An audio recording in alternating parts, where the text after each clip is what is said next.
Welcome back to another technical deep dive here in the debug zone. Today we're tackling a big question and breaking it down with insights from other users. Hopefully this clears up some misconceptions and helps you get the answer you need. So buckle up, stay a little curious, and let's jump right in.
And that's a wrap.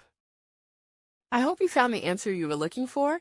If you did, take a second to hit that subscribe button. It really helps out. And let me know in the comments which solution worked best for you. See you next time in the debug zone.